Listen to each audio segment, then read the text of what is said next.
আনুষ্ঠানিক উদ্বোধনের অপেক্ষায় দেশের ষষ্ঠ বেসরকারি সিটি ইকোনমিক জোন বুধবার গণভবন থেকে ভিডিও কনফারেন্সের মাধ্যমে এই অর্থনৈতিক অঞ্চলের উদ্বোধন করবেন প্রধানমন্ত্রী শেখ হাসিনা। সিটি গ্রুপ বলছে, সিটি ইকোনমিক জোনে দেশি বিদেশি মিলিয়ে বিনিয়োগ হবে 5,000 কোটি টাকা। দেশে বিনিয়োগ বৃদ্ধিতে সিটি অর্থনৈতিক অঞ্চল খুবই গুরুত্বপূর্ণ ভূমিকা রাখবে বলে আশাবাদী বাংলাদেশ অর্থনৈতিক অঞ্চল কর্তৃপক্ষ বেজা। শামসুল হক প্রিন্সের তোলা ছবিতে শুভ খানের রিপোর্ট। ঢাকা সিলেট মহাসড়ক থেকে মাত্র 2 কিলোমিটার ভিতরে নারায়ণগঞ্জের শীতলক্ষ্যা নদীর তীরে গড়ে উঠছে দেশের শীর্ষস্থানীয় শিল্পগোষ্ঠী সিটি গ্রুপের সিটি ইকোনমিক জোন।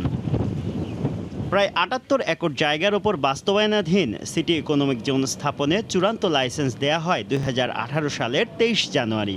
এক বছরের মাথায় উৎপাদনে যাওয়ার অপেক্ষায় সর্বাধুনিক প্রযুক্তির সিড ক্র্যাশিং ইউনিট। এখানে দৈনিক 5,000 টন সয়াবিন বীজ থেকে উৎপাদন হবে 1,000 টন অপরিশোধিত তেল ও 4,000 টন সয়াবিন। বর্তমানে এই ইকোনমিক জোনে 3,000 টন অপরিশোধিত ভোজ্য তেল পরিশোধন করার লক্ষ্যে কারখানা স্থাপন করেছে সিটি এডিবল অয়েল লিমিটেড। পরীক্ষামূলকভাবে এই কারখানায় শুরু হয়েছে তেল পরিশোধন। ইকোনমিক জোনের ভেতরেই খাদ্য, পানীয় ও কৃষি পণ্য প্রক্রিয়াজাতকরণ শিল্প কারখানাও গড়ে উঠছে। সিটি গ্রুপ বলছে, ইতোমধ্যে বিনিয়োগ হয়েছে 2,500 কোটি টাকা। সমৃদ্ধ শিল্প, সমৃদ্ধ বাংলাদেশ।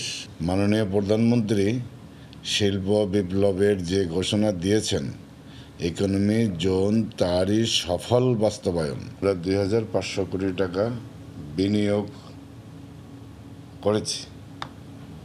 আগামী 2 বছরে আরও 2,500 কোটি টাকা বিনিয়োগ হবে। দেশের সর্ববৃহৎ অটো রাইস মিল স্থাপন করা হয়েছে সিটি ইকোনমিক জোনে। প্রতিদিন চিনিগুড়া সহ অন্যান্য চাল উৎপাদন হবে প্রায় 1,700 টন।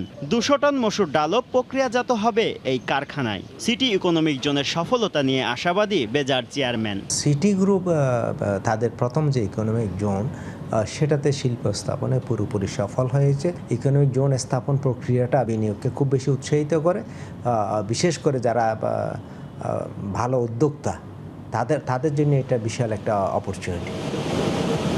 বর্তমানে সিটি ইকোনমিক জোনে নারী পুরুষ মিলে 2,000 মানুষ কাজের সুযোগ পাচ্ছেন। কর্তৃপক্ষ আশা করছে আগামী 2 বছরের মধ্যে চালু হবে এই ইকোনমিক জোন।